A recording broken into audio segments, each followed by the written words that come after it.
एक छोटा सा खूबसूरत गांव था। हरी खेत, कच्ची सड़कें और चारों ओर शांति।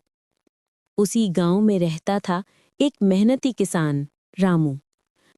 रामू सुबह होने से पहले ही उठ जाता था, अपने बैलों को पानी पिलाता था और मुस्कुराते हुए खेत की ओर निकल पड़ता था। खेती ही उसकी दुनिया थी और खेत ही उसका गर्व। लेकिन उस साल बारिश बहुत कम हुई थी। मिट्टी सूख चुकी थी और फसल बार बार खराब हो रही थी। रामू की आंखों में चिंता साफ दिखाई देती थी।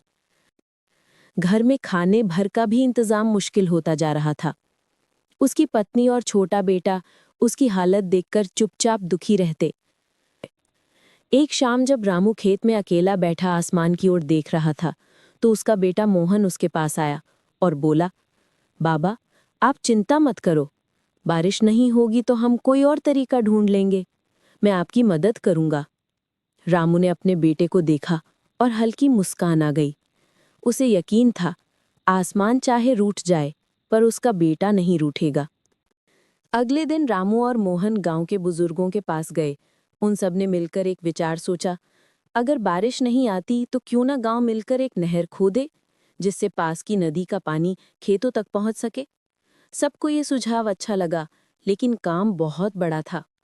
फिर भी गांव के हर आदमी, हर औरत और हर बच्चे ने मिलकर काम शुरू कर दिया।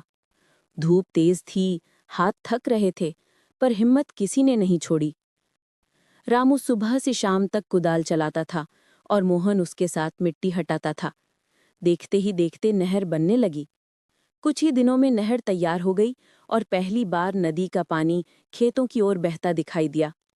रामू की आंखें खुशी से चमक उठीं। सूखे खेत फिर से हरे होने लगे, पौधे लहलहाने लगे और कुछ ही समय में फसल इतनी सुंदर उगी कि पूरे गांव का चेहरा खिल गया।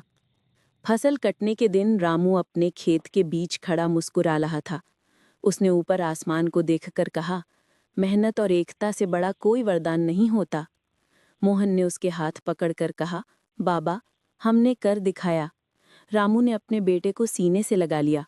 अब वो सिर्फ किसान नहीं था, वो उम्मीद का किसान था।